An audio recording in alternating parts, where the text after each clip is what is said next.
Would you dare to close your business at the height of its success, when it was all but printing money? Not sell it for a big payday, simply just close the doors. Well, Chelsea Thomas did just that, and she's about to share how she built her empire and what led to its closing. It's a very honest and a little teary episode 515 of the 11-year-old award-winning Small Business Big Marketing podcast. Well, I said, welcome to a small business marketing show, where successful small business owners share their souls to take your marketing straight to the lead. Now, here's your host, Mr. Tim Reid. And welcome back to your weekly dose of transparent marketing. I'm your host, Timbo Reid. You, infinitely more importantly, are a motivated business owner who is ready to crank out some great marketing to build that beautiful business of yours into the empire it absolutely deserves to be. I wish nothing more for you. Big episode today. We catch up with leading social influencer and founder of I Heart Bargains, Chelsea Thomas, who recently closed her burgeoning online empire at the height of its success. This week's motivated listener explains how she was inspired to make her brand more consistent thanks to something she heard on this podcast, and I let you in on next week's 17-year-old guest. As per usual, team, there is marketing GOLD dripping from the ceiling over here at Small Business Big Marketing's HQ. So let's get stuck right in. So Chelsea Thomas is the founder of I Heart Bargains, which is Australia's largest online hub for fashion and homewares under $100. In fact, for the last 8 years, every day she's been providing more than 150,000 women with unique social media and digital content. Basically, she finds bargains, like say an $80 Doona cover at Kmart, posts it on Instagram, Kmart sells out, Chelsea makes money. That's the business. Sounds good, doesn't it? She's also worked with some of Australia's leading brands to host and produce video and photographic content, making her a leader in brand collaboration, a concept that we do talk about during the interview. Now, things were going beautifully for Chelsea until one day a few months ago, she had a breakdown. The business was growing at a rate of knots. She felt disconnected from her family and she was totally exhausted. And at that point, she posted a 15-minute video announcing she was closing the business. It's now time for me to really protect myself creatively, be with my family. Jude definitely needs me. He's now 8, but he has seen a mother that has worked so hard for so long, for nearly a decade. I've just smashed it. I've smashed it, and I've thought that smashing it was the right. Now, I warn you up front, my chat with Chelsea is brutally honest and raw, covering everything from her breakdown to how she built an amazing business. So if you're feeling a little vulnerable, either maybe listen to another episode, there's 514 others, chat with a friend, or if you're feeling really ordinary, call Lifeline on 13 11 14. Here's me asking Chelsea how bad things really got. Now let's start at the end. Chelsea, in your 15-minute video where you announced closing the business, you appeared totally exhausted, clearly emotional. You talk about how the business got in the way of raising your 2 beautiful kids, the relationship with your hubby was affected, and how you had to seek psychological and healing support as a result of building something that was absolutely amazing. How bad did things get? Well, I think that video, thanks for watching, that tearful effort of mine, that was when I was, probably at my lowest, but also I wanted to be as authentic as possible. And I decided to, wear no makeup and, show it all. So how bad did it get? I think to midway through last year, that's 2019, I just crashed. I think after 8 years of being online, on with trying to be a really good mum, on with trying to, we do so much as men, but as women, the the invisible load. And with work the way it was, I was, 6 days a week. I didn't really feel like I was getting any sort of respite in my week or my days. And it's kind of like, when you're in a small biz, it's that snowball effect of when is this ending? It's actually not. And you kind of say to yourself things like, I'll just get through that event and I'll feel better. I'll just get through that campaign and something will lift. And it doesn't. And I did that for years. So I think with the amount of adrenaline in my system and the cortisol levels were up and I was not sleeping very well, it gets to the point where your body will give at some point. And I'm young and I was starting to feel the effects of just really exhaustion at a level where I had to seek help. It was psychological help. It was going to my GP and saying, I'm literally falling asleep in the middle of the day. What was going on? Like I could take the kids to school, meant to be at a job at 12, and at 10:30 I'm trying to sneak a nap in. That's not normal. That's not, except I kind of, in my own heart of hearts, thought it was, and I thought it's what I had to do in order to be successful and productive. But over time, that obviously wears on your body, and everything kind of went downhill from that point. Someone asked me the other day, and I said it's like when you go on a holiday and you get sick. For people that are, highly functioning all the time and really pushing themselves and their bodies and their brains, that's what happens when we rest. So I kind of pulled the accelerator off a little bit and I felt like everything started to tumble, and that had to kind of happen. Just reflecting back, Chelsea, and sorry to take you back there, but you've been very open. No, you can take me back. That's fine. Awesome. Thank you for that. I really appreciate it. And I know that my listeners will too, because, hey, business is not all rosy, and particularly social influencer type businesses. People look and go, oh, look at those guys, on the yacht, down the beach. It's like it can be bloody hard. In those dark moments midway through last year, what was driving you? Was it money? Was it ego? Was it, I want my kid? What was it? What kept you going? Yeah. Look, at that stage, the business was flying. Isn't it amazing where your business is flying and you're crumbling? There's that whole, everyone coming and patting you on the back and the accolades and the praise that you love. And in actual fact, you're falling apart. The business looks great, but you don't. And you keep putting this, this mask on every day and saying, it's okay, it's okay. So for me, I think the turning point for me was not being able to function in my day, and also realising that my key relationships at home started to kind of break down. I could have worked like that probably for a couple more years without seeking help, but I probably wouldn't have been in the best way, and the business probably would have started to take a hit, I think. With the benefit of hindsight, was it really worth it? That's such a hard question. I've always talked about my regrets very openly, and people say don't have regrets. Well, I do have regrets, because I have an 8 and a 6-year-old that actually I wasn't present for a very large period of their childhoods, and lots of milestones were missed because I said to myself, I'm going to have a nanny, I'm going to make the money to pay for the nanny. I agreed with that with my husband. That was really important to me, that it was worth my work. And I lost a lot of really big moments. I really did. And now I'm getting them back. Obviously, my kids aren't teenagers. They say children's values are set by the time they're 8. That freaks me out, because I have an 8-year-old son that I feel like I've been absent. I had a very supportive, or still do, have a very supportive husband that kind of didn't put any boundaries on what I was able to do. And it meant that I could be very successful, but at the same time, it meant that the home was really not in a good way. I was highly anxious. There was a lot of yelling.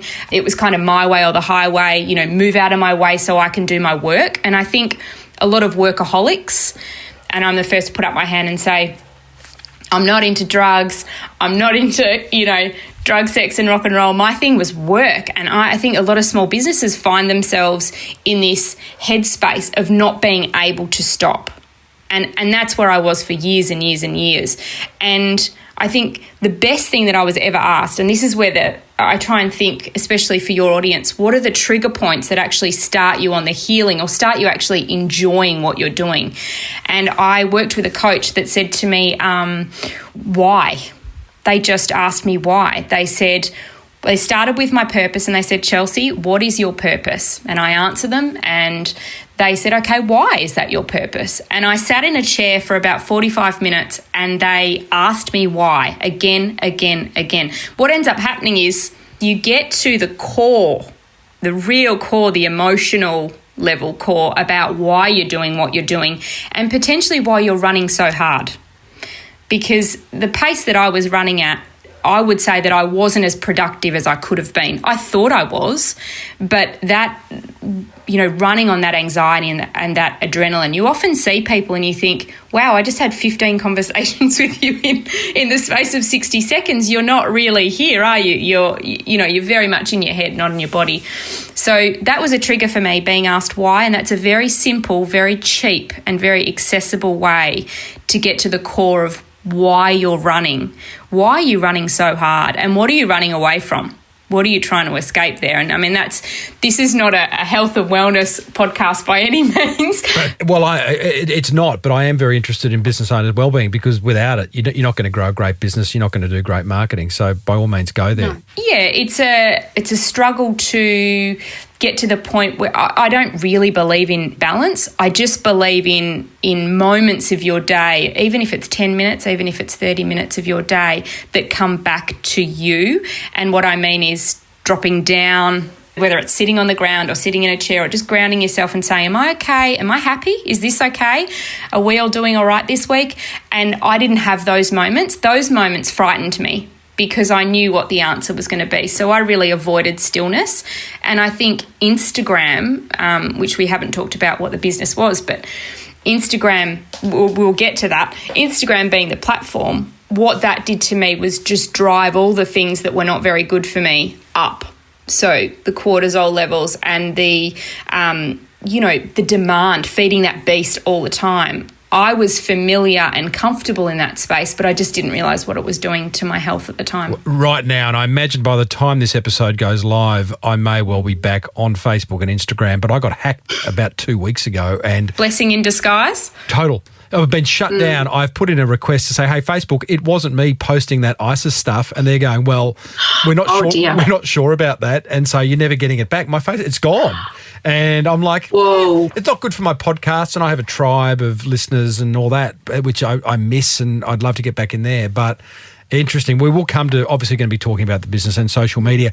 I got the sense from that video that you did to announce the closure of the business. In fact, you might have been mentioned in the video that was the most authentic that you'd ever been in a public forum. And I'm wondering what stopped you from being totally authentic in your business. Yeah, and I wouldn't say that the things that I did, I never didn't believe in. I think everything that I did, I was really known for amongst brands for doing real content and being real. And they'd say to me, we want to work with you because you're as real as it gets. I think what I wasn't showing, I was showing an authentic side. I just wasn't showing the whole self, because it wasn't, my Instagram was based on something that was consumer based, and it was fashion and retail, and it was lifestyle.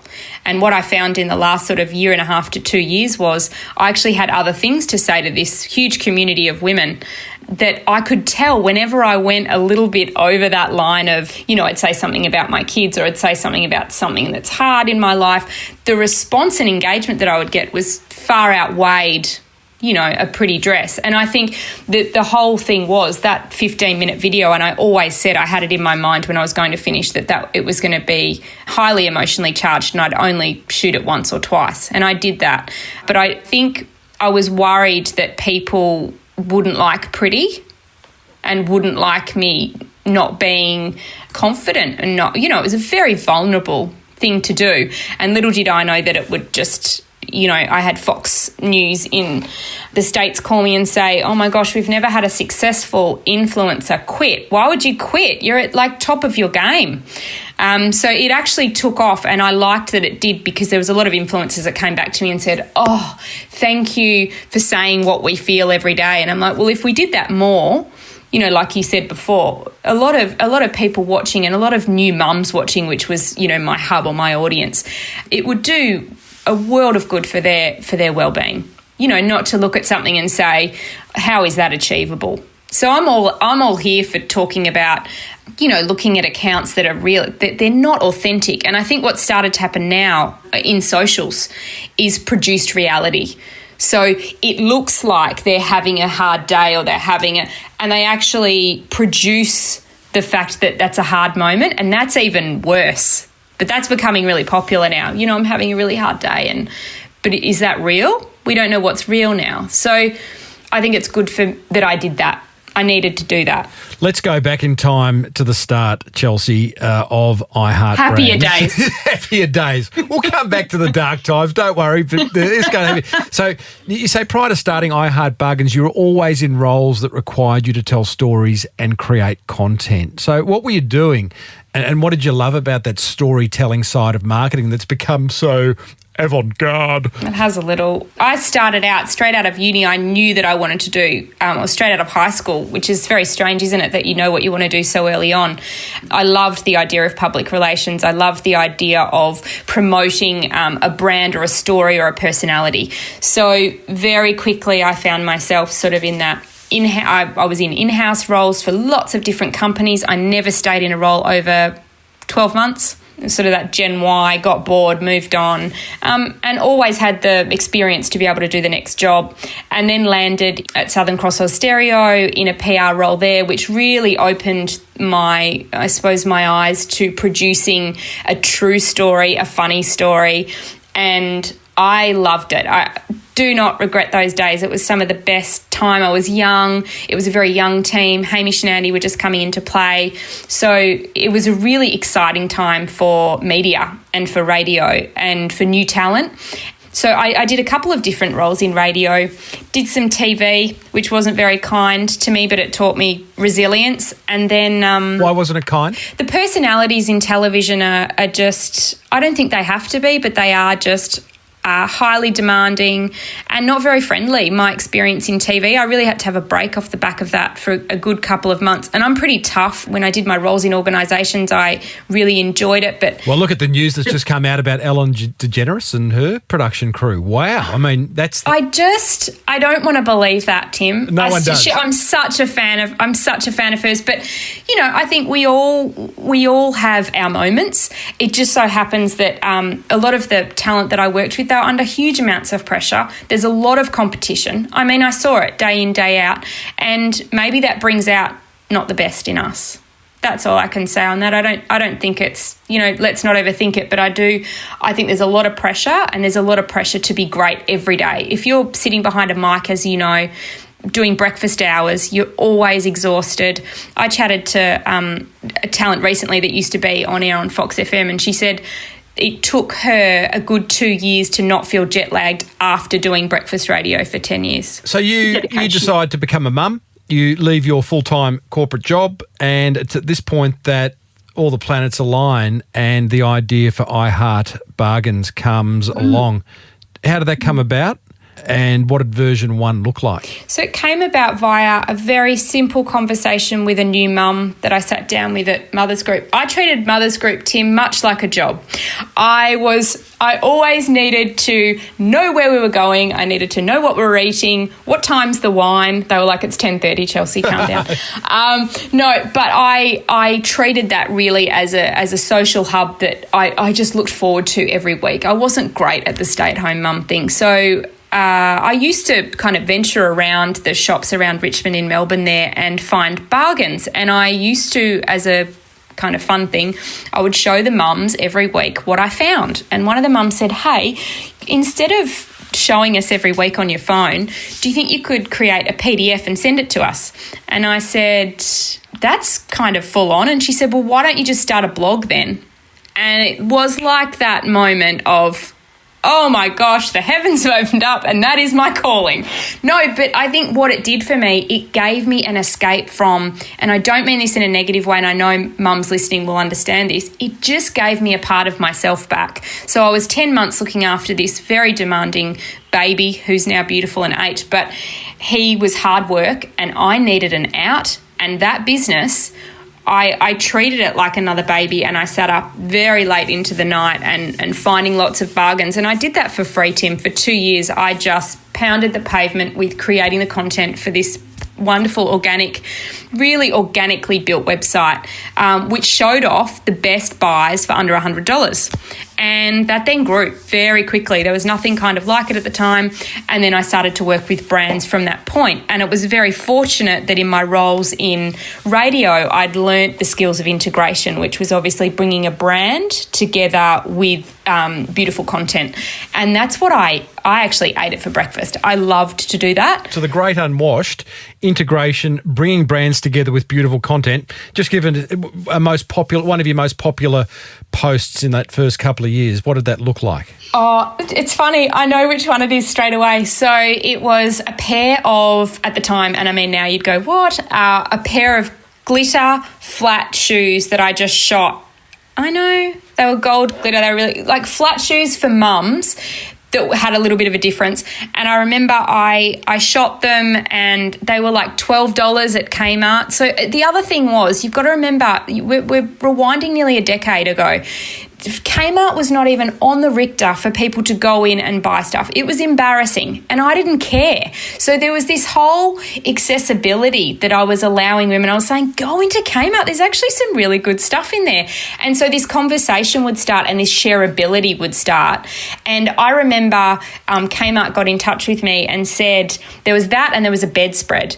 And the two of them just went like wildfire. And they said, they got in touch with me and they said, the marketing team, hey, we're watching you. I was like, oh, that's weird. And they said, no, we're watching the sales. You're selling out. We're selling out. So I knew at that point that it was more than a blog and it was more than just content. It was now to the point where I could marry the two. And that's where I started to make money. And that was really exciting. Making money through Kmart sponsoring you? Kmart wasn't the one to sponsor me first. It was actually Target. So Target was watching me too. And I obviously used the big brands. Wherever I could physically walk to, I'd walk to and gain content that way. It was very amateur hour at this point. And you've got to remember, this is before Instagram had video. Facebook was still really big and not doing pay for play. So this is, we're going back, 8 years. The golden years. The golden years where your stuff actually got seen by your customers. And your friends saw it. This is a crazy concept. I know, and nothing was... Mark Zuckerberg probably had an algorithm of some kind, but I tell you, it was working for the small business, not against. So... Look, that was a really exciting time because I had, friends and family and it started to really grow and get momentum and the mothers group pushed it out for me.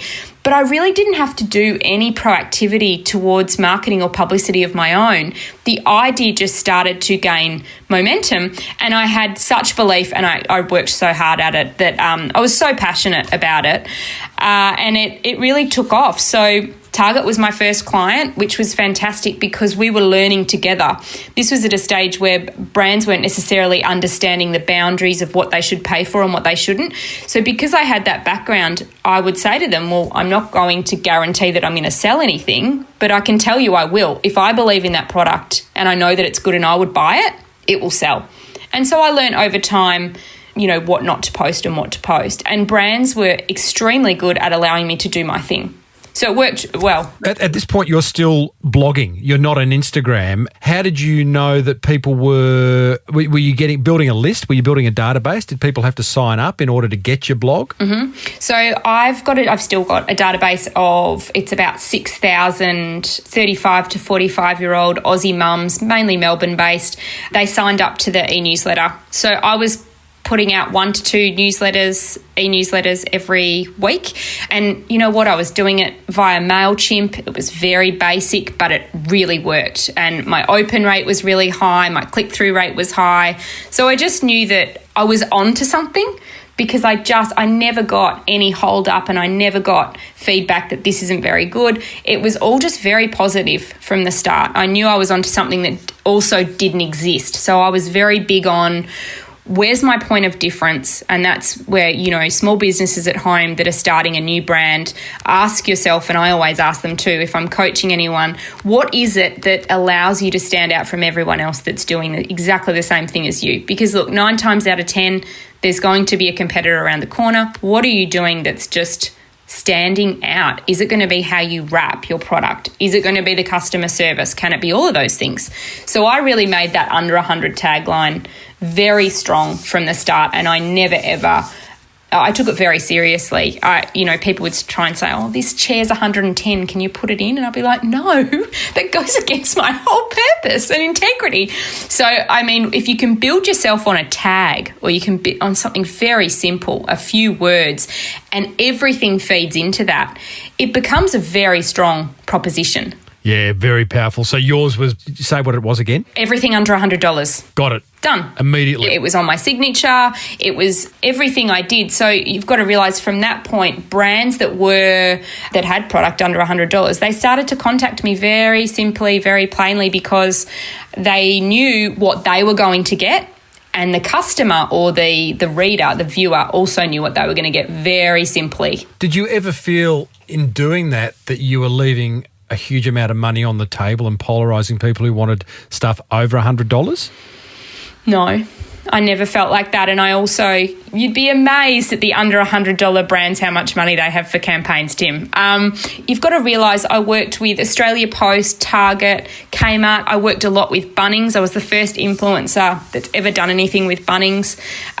There was L'Oreal. There was lots of brands that at first you think, oh, maybe this isn't going to work. And then you start talking about concepts and you think the synergies with affordable product and mothers, this is going to work really well, actually. So it was great that I had the ability. And I think the hardest thing for small businesses is they don't necessarily have the creative to be able to say, oh, how can my product work with this particular influencer? I think that's really hard, just looking at it that way.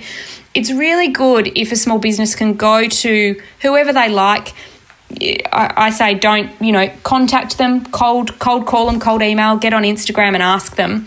But maybe pick a couple that you could gain a relationship with and work ongoing with, so that your budget isn't like this scattergun approach to a lot of different influencers, and then you get disappointed when you might not get the results you want. I had a lot of big businesses say to me, Chelsea, we just always want to work with you.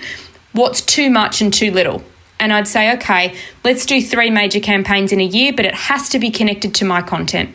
It has to make sense, and I have to love what I'm pushing.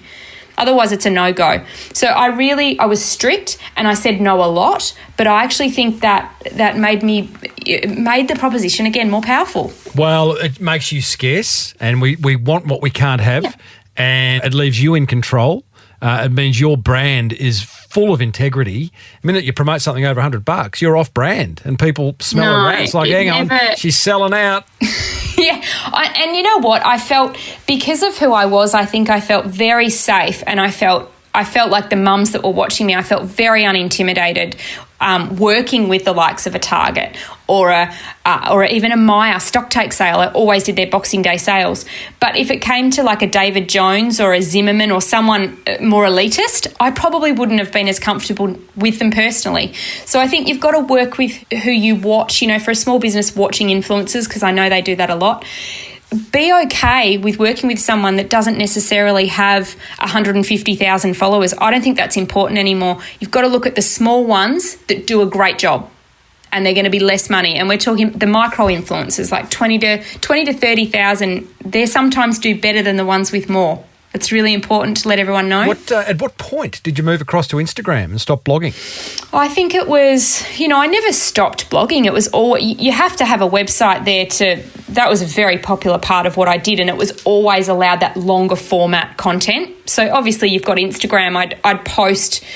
I probably, after 3 years, I started Instagram. So I did 5 really hard years on Insta, and then Facebook started to fall away very naturally. But I'd always post different things and different content. That's really important. Like if you've got a Facebook audience and an Instagram audience, I don't generally use the same scheduling app to pump out your content to both. I understand that's a timely thing to do. It's probably not great if you've got someone that sits across both and they just continue to see the same content. So Instagram really took off, probably it was 3 years in. So it would have been about 5 years ago. And the visual was so important for me because photography, obviously, I could snap things on the go. It made sense for my offering to have something that was fast. People could look and then buy. So obviously at that stage, there was no click to buy within Instagram. It was very plain and simple. People would literally have to go on the website and find it. But that became exciting. That adds to the whole experience. And they would be like, Chelsea, my friends would be texting me saying, please, can you send it to me first before you post it on Instagram? Because it goes, the frenzy. It was exciting. So then I started this conversation and I talked to people about Instagram still about, rather than it being a one-way street and you pushing and pushing and pushing your product, it's a really good way is just to ask questions within your captions that says that you actually care about your audience and you care about what they're doing, you care about what they think about your product, or tell us your vibe today. I think a lot of people push and then say, well, nothing worked.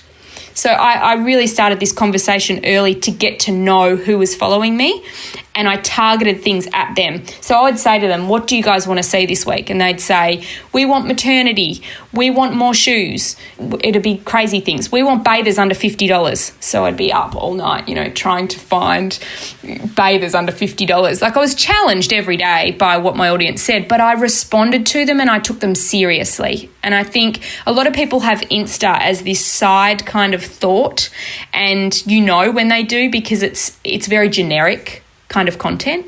I think it's really good if you can target and ask questions and respond, and even if they're going to comment, respond to the comments. Yeah, totally. How many don't do that?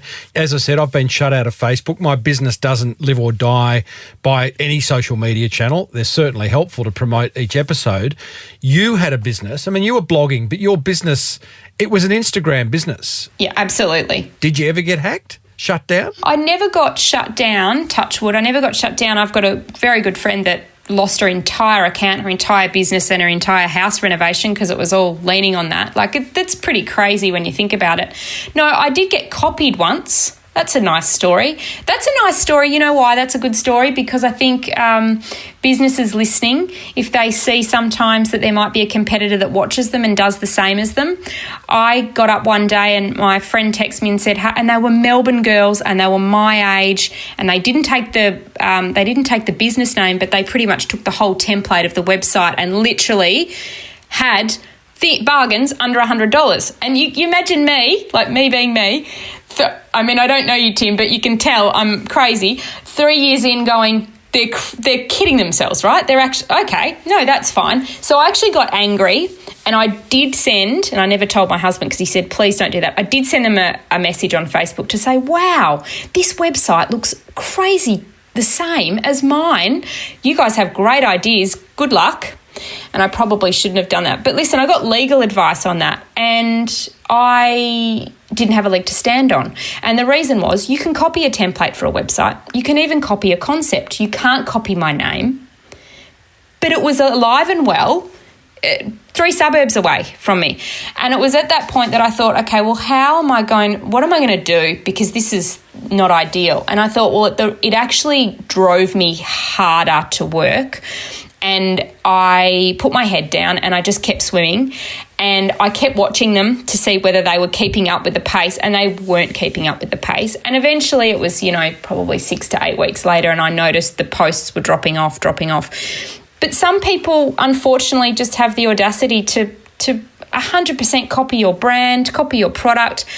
I say just keep going. Just keep going and keep in your lane. There's that great saying, people can copy what we do, but not who we are. And clearly what your magic was who you were, the personality that you're putting, your ability to find bargains under $100. I mean, there's a skill in that. It's like, don't put me to the test, Tim, because I will show you.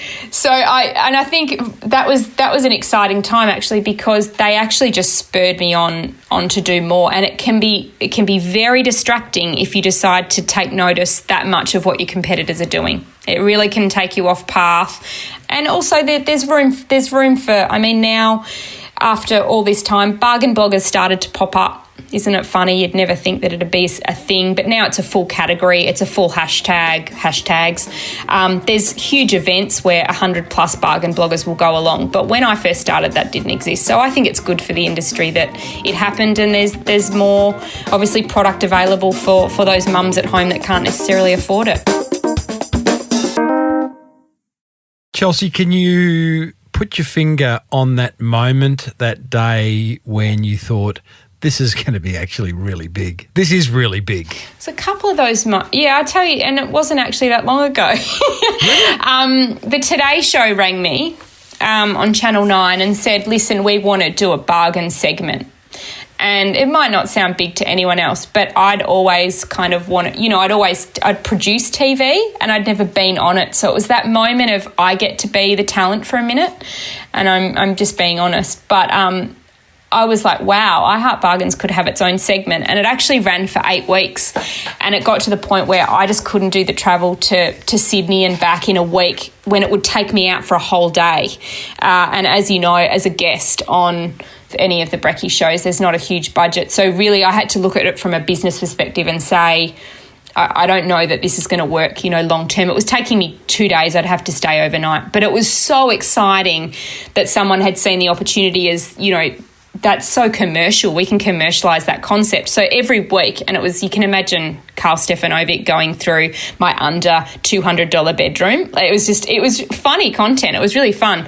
But I was overjoyed that someone else, a TV producer, had seen the love of what I do and decided to put me on. That was a pretty big moment. But there was a few of those when big brands decided to sign off on campaigns that I'd come up with from scratch. That's a pretty great thing to have happen as well. No doubt. Some big checks coming in. How do you figure out what to charge doing what you're doing? Look, it was a lot of guesswork at the start because I had no one to kind of bounce off. I started on sort of $200 posts because I'd think, okay, well, I'd have to shoot the content. It was very basic back then, but $200 to kind of start with, and I would have been on probably 10 to 15 to 20,000 followers at that point, but I really was kind of making it up. And then my prices never got silly. It wasn't like anyone would come back to me and say, that's ludicrous, like, are you joking? It was always fair, but I also knew the value of what I did. And by the time I got sort of 3 years into Insta, let's say, it was at the point where I had proof from a lot of campaigns of how much I was selling. They'd say, this campaign equates to this.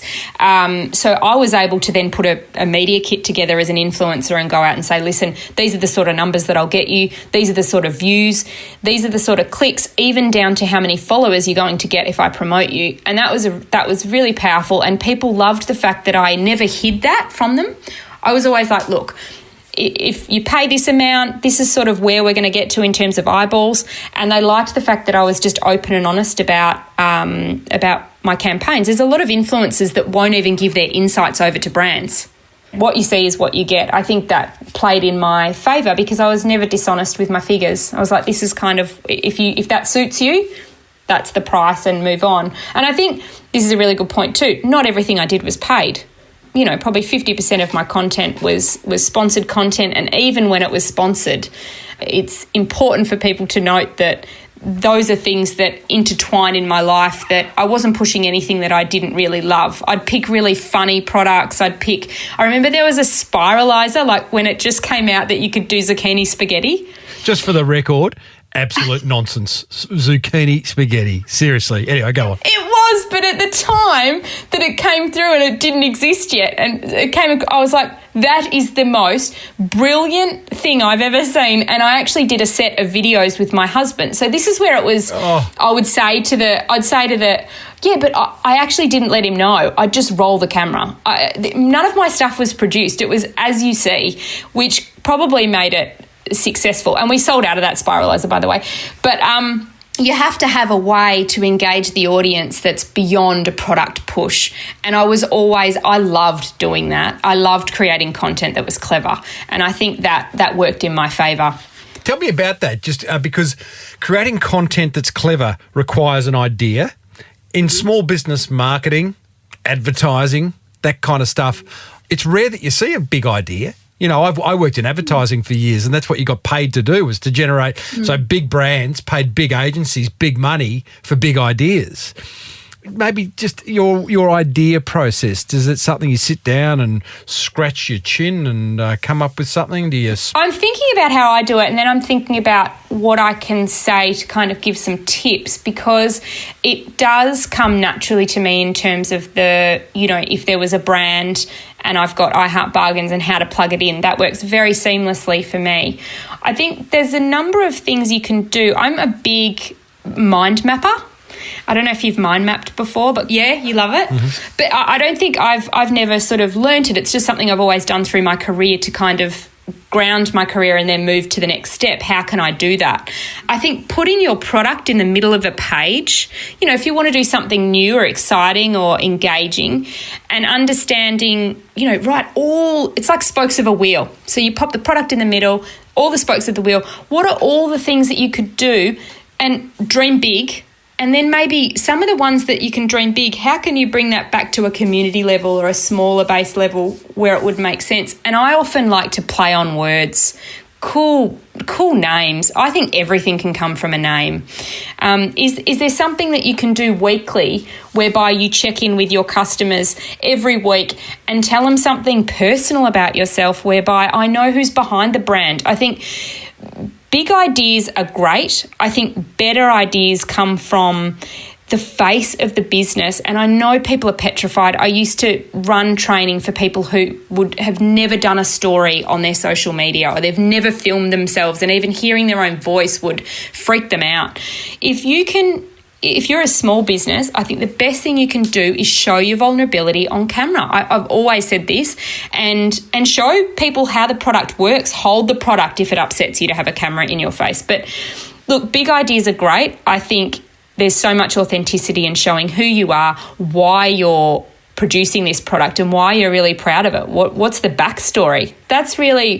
I think that's something for everybody to work towards. If they can introduce themselves to their audience on socials, it's a really big thing. Yeah, I totally agree with that.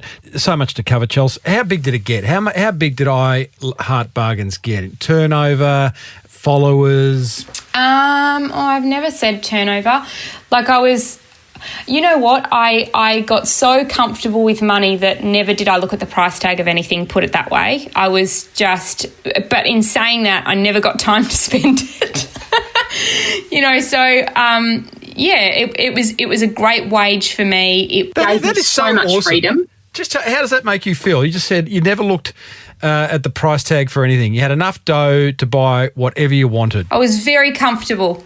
I always kept my I Heart Bargains money separate, which some people would say that's psychotic. But no, I wanted to see what I'd built.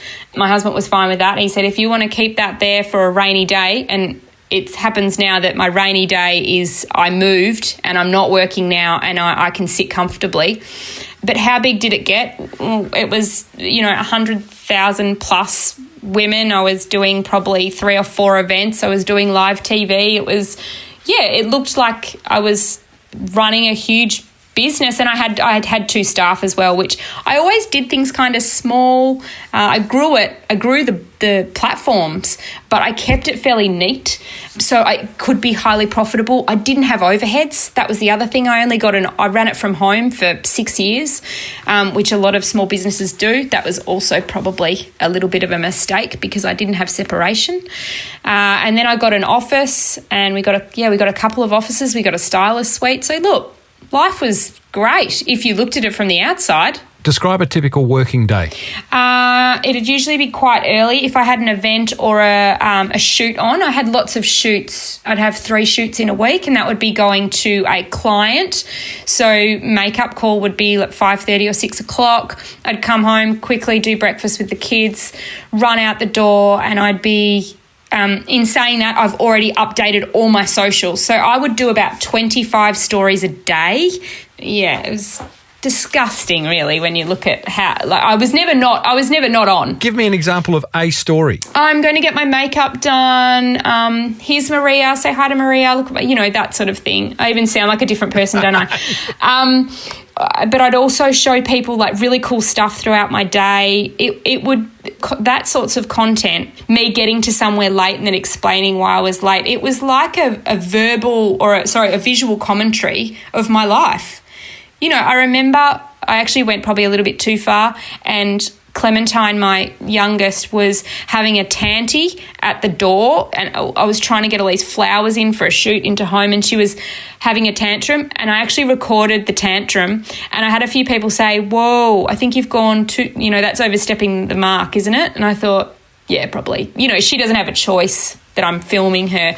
It's how low do you want to go, Tim? How far do you want to push it? Because the more you provide that content, the more demand there is. The more people want to get the nitty-gritty, the behind the scenes. So I'm not saying to, you know, that was an influencer life. I'm not saying to small businesses, you know, show us your garage, you know, show us all your junk. I'm not saying that, but I'm saying if you can provide a little bit of behind the scenes of your day. If you're a florist, for example, you show going to the flower markets in the morning, or if you're, you know, if you've got a tech business, what's something really cool that you can tell your audience that would bring them to life. So there's ways and means of doing it. You don't have to go that far, but a day in the life was that, and then I'd go to an event. There wouldn't be much time for nourishment or exercise or any of that sort of thing.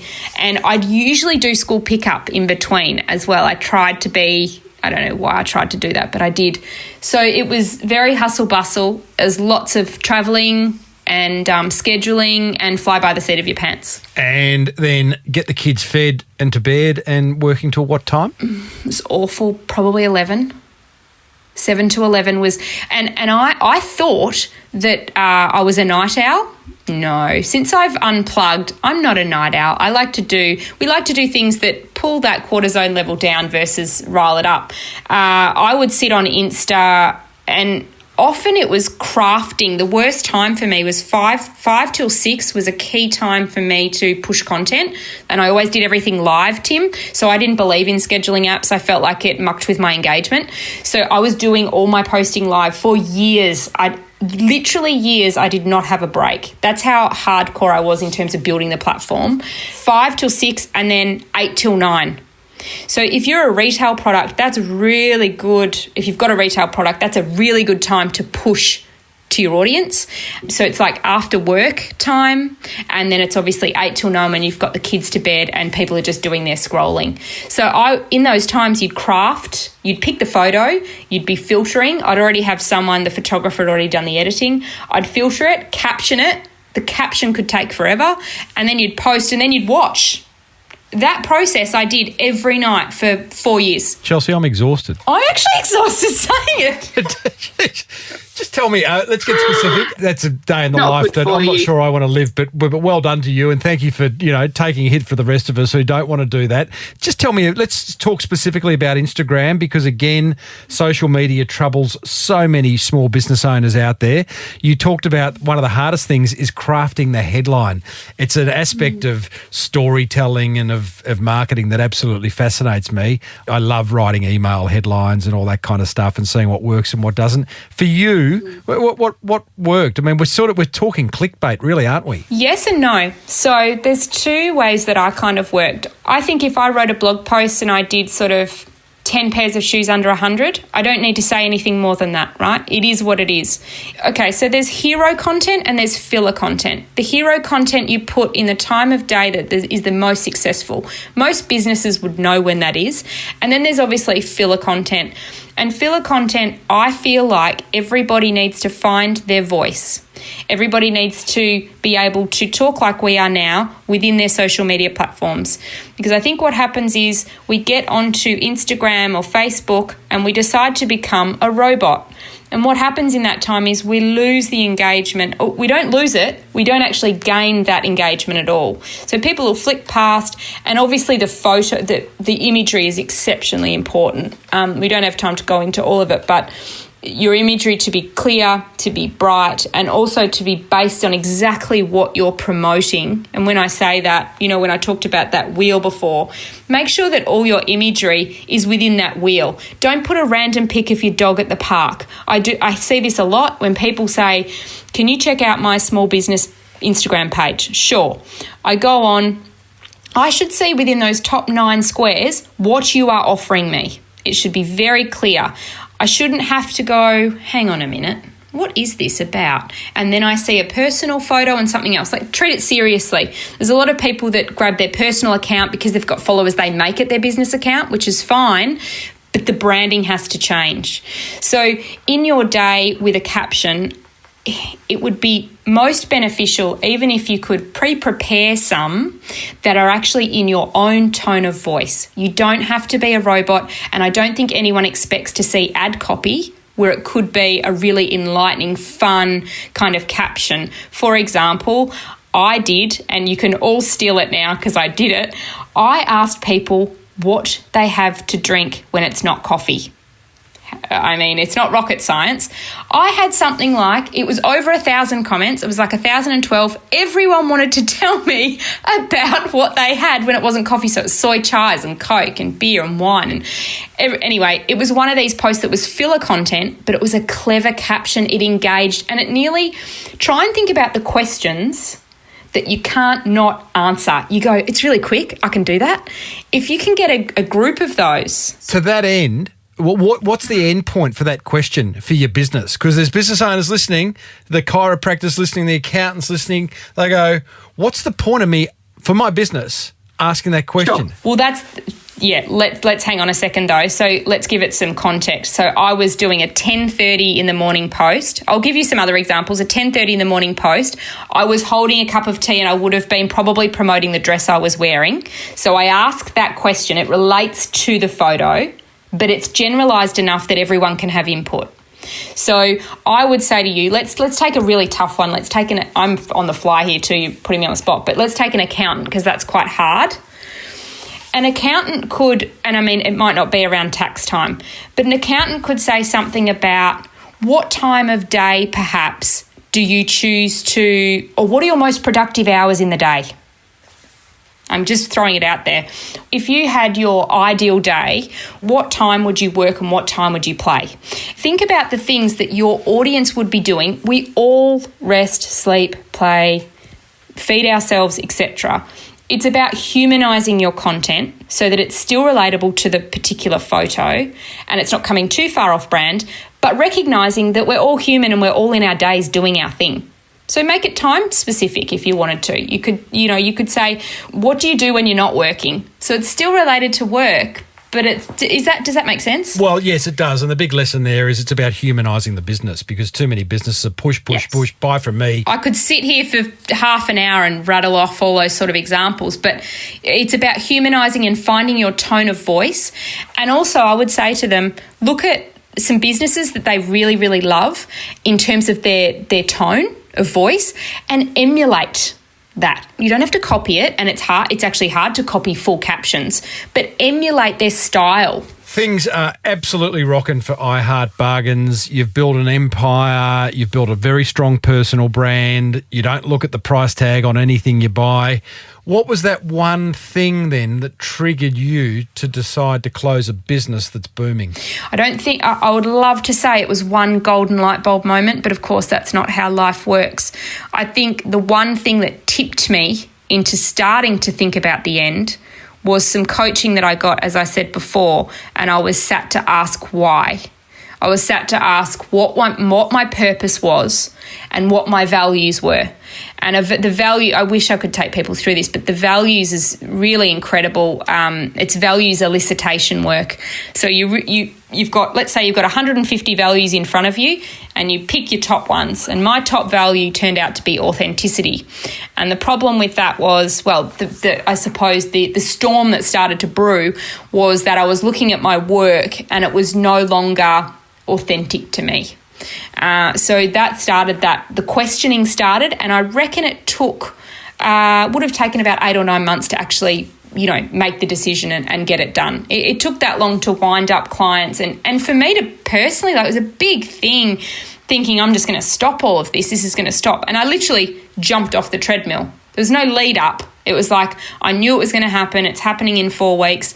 And I went from doing a hell of a lot to nothing, which was a shock to my system, to be honest. For so many of us, what we do in business defines to a large extent who we are as human beings. And I would think, just speaking to you for the last almost hour, that that was you. You were defined by I Heart Bargains. Yeah, you had a family. Yeah, you had a hubby, but they were all suffering as a result of you building this empire. Yeah, so if you talk to my psychologist, she'd say my identity was 100% wrapped up in what was I Heart Bargains. So for me to emotionally, physically, however you want to look at it, let it go was extremely difficult.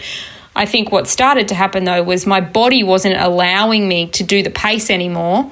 I sound like I'm 80, but it did happen where I was chronic fatigue type symptoms and I was not a happy person. I was not enjoying my everyday. And so it took little bits of coaching, little bits of psychology, little bits of tapping. I wouldn't say that it was one thing that led me on this, I can't say go and see this person, he'll tell you what for and you'll quit your business. No, I'm not saying that. I'm saying that it's little bits of everything, but I had to stop and I had to feel what was going on in my body. And when I sat still for long enough, I was that churned up that I no longer kind of gravitated to that feeling of being racing or on the treadmill. So I started to do things that were softer, gentler, and that really started me on the path to saying, is this still the right thing for me? And I think if you can slow down even a tiny bit, and I know people will be eye-rolling at home, but if you can slow down ever so much or even that 10 minutes a day to come back inward instead of outward to make your decisions, that will help you. That will help you maybe find a little bit of balance. And the other thing that I did want to say was choice. We all have choice. So a workaholic and adrenaline junkie, which I was or am, and a recovering one, it's all about the language. So we all say, I'm so busy, I'm mental, I'm crazy. It's like that, we have this busy competition. You're right. Someone said to me once, try to have a moment where you change the language of I have to and I should to I choose. Okay, so what happens in that moment? You say, I choose to work late instead of going to sleep. I choose to work when I could be exercising. Can you see the difference then? You actually become more responsible for your own life and your own career and your own work versus I'm a slave to this and you put your arms up and it's all over and it's too hard and I'm overwhelmed. All of that language just feeds the beast. So I think saying I actually choose to work 10-hour days. Because you do. Yeah, that's right. In fact, the way, talking of language, self-talk, I mean, the way we talk to ourselves, you wouldn't talk to your worst enemy sometimes the way you talk to ourselves. Right. It's quite incredible, isn't it? Chelsea, I listened to another interview you did with a mutual friend of ours, Russell Howcroft, and he ran you through the brand value index, which I think was created by Saatchi & Saatchi, or one of the big advertising agencies. And I think I got a sense that you were sitting in that interview going, oh my God, the value of this brand, I Heart Bargains, it's a significantly... It's a brand that's worth a lot of money that people would pay a lot for. Yet you've just closed it. You've shut it down. Did it not occur to you at any point that maybe it's something you could sell? Why? You're shaking your head. Why? It's not that it didn't occur to me. I didn't want it going. It was so close to who I was that I felt like I didn't want it going off into the ethos without me. That's as plain and simple as it is. I didn't want to. There were smaller businesses that did ask me, like, would I like to sell my Instagram following, which is just under 100K now, and I'm sitting on that. I haven't done anything with it. It's a very weird feeling of mine that I have to get over. You don't post anything? You don't comment? Not at the moment, Tim, no. I've told people where I am and what I'm doing and that I'm doing much better than I was in that video, because a lot of people were very concerned, I think, about my well-being, and I was like, no, actually this is a very good thing to happen, the breakdown and then the building up, and now I get to do the build-up, which is a really exciting stage.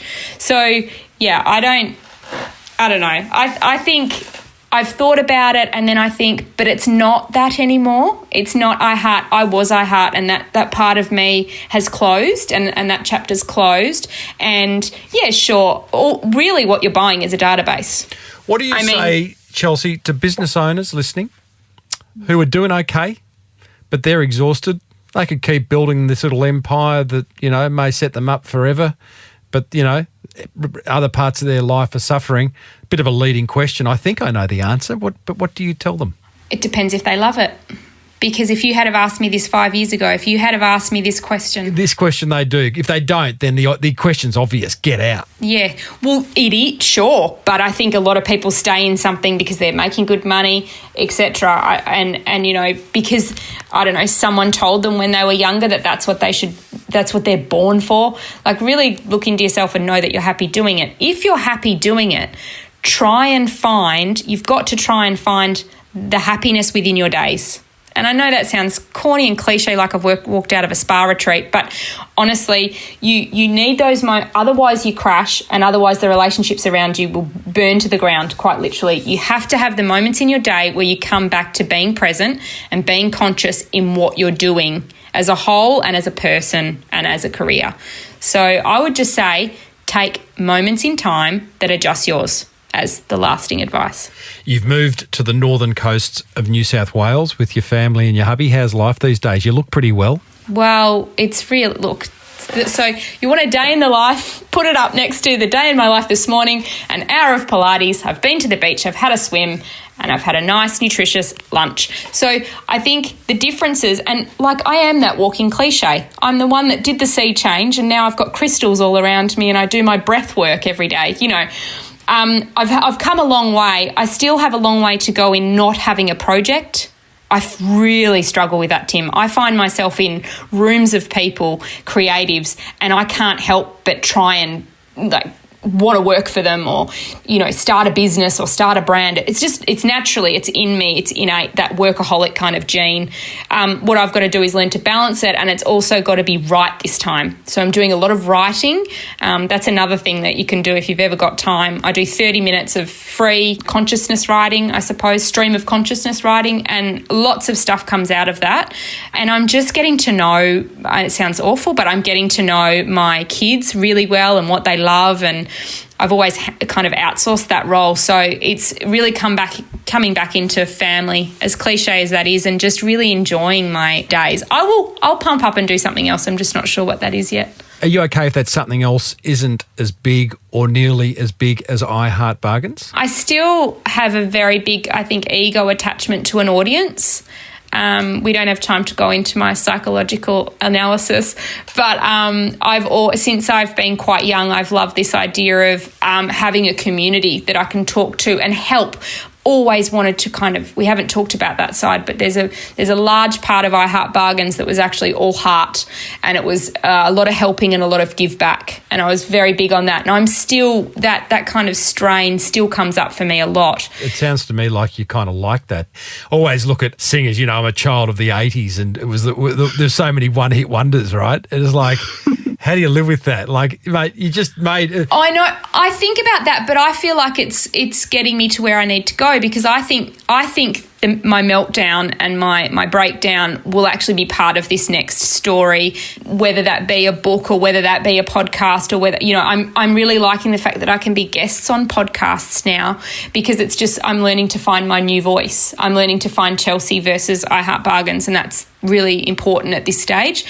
I know that something is in store, but I know that probably the universe isn't ready yet. I'm going a bit woo-woo on you, Tim, but I just know that I need to kind of take my time, be with my family, and then, come back fresh. I mean, how fortunate am I to be able to do that? Well, I worked in a non-profit organisation in Melbourne for a couple of years that helped young people at risk. It was called Reach, and it was started by Reach. A late but a very well-known AFL footballer, Jim Steins. And he used to say to me, he said, Tim, we'd run these courses at schools and things, and he said, look how many kids are being dropped off in Mercedes and BMWs. Because they thought Reach was for homeless kids. It wasn't at all. It was for kids at risk. And the risk was that mum and dad were never at home. And they're CEOs and making big money elsewhere, and forget about the kids. And so I don't think it's too late. In fact, I know it's not too late. Your kids are young enough to still benefit from you being at home. And I think it's awesome what you've done. Well done for creating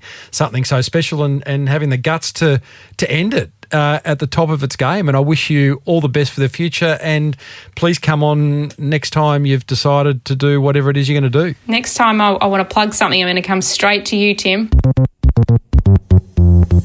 Wow. What an amazing human being and a story very well told. You'll find a link to Chelsea's 15-minute Closing the Business video that we talked about at the top of that interview over at smallbusinessbigmarketing.com/515. And like I said up front, if that chat triggered anything within you, then please speak to a friend or call Lifeline on 13 11 14. Now, here's what grabbed my attention from talking with Chelsea. Attention grabber number one. I love Chelsea's brutal honesty. As she said, more business owners should show their vulnerable side and be more authentic because, after all, people buy from people. Attention grabber number two. I love the idea of having a short tagline that very quickly explains what it is you do. So like Chelsea's was, and I quote, everything under $100. Pretty self-explanatory. But I think this is especially important if your business name is not self-explanatory. Having that short descriptive tagline is smart for business. And attention grabber number three, I'm reminded talking to Chelsea of the power of a simple blog. Sounds very old school. In fact, that's what the internet was built on originally, was blogs. But that's how I Heart Bargains started. And there's so much upside to blogging. It adds great content to your website. Google loves them. And writing a helpful blog post means you connect with and add value to your precious customers' lives. So if you haven't got one, I encourage you to get one and blog regularly. Well, that's what grabbed my attention. Whatever grabbed yours, please head over to smallbusinessbigmarketing.com/515 and leave me a comment. Come on down. It's Timbo's Monster Prize Draw. Oh, I love this time of the episode. It's time to reward another motivated listener for not only listening to this podcast, but actually taking some serious marketing action and implementing an idea that they've heard on the show. And today's winner is Rebecca Waugh from The Mummery, which sells breastfeeding bundles and keepsakes. Well, that's a niche. Rebecca says, "Hey, Tim, congratulations on your 500th episode." Thanks, Beck.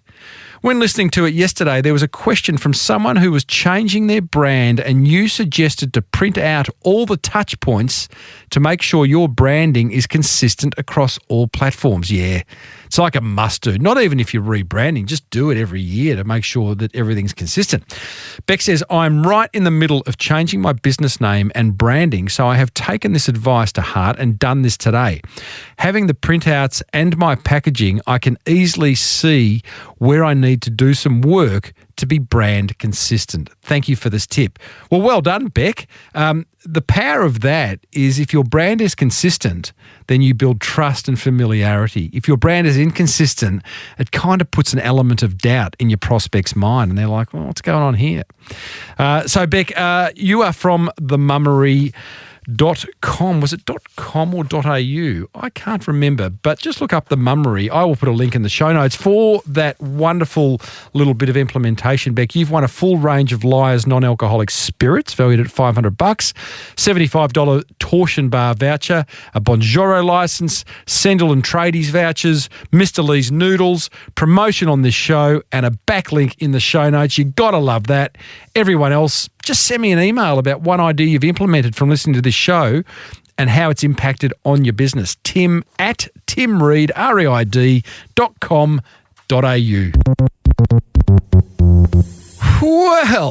Well, indeed. That almost wraps up this show. Feel free to leave me your feedback over at smallbusinessbigmarketing.com/515, where you can also grab a copy of my book, The Boomerang Effect. I'll sign it if you like, and that will devalue it back to, I don't know, about $5.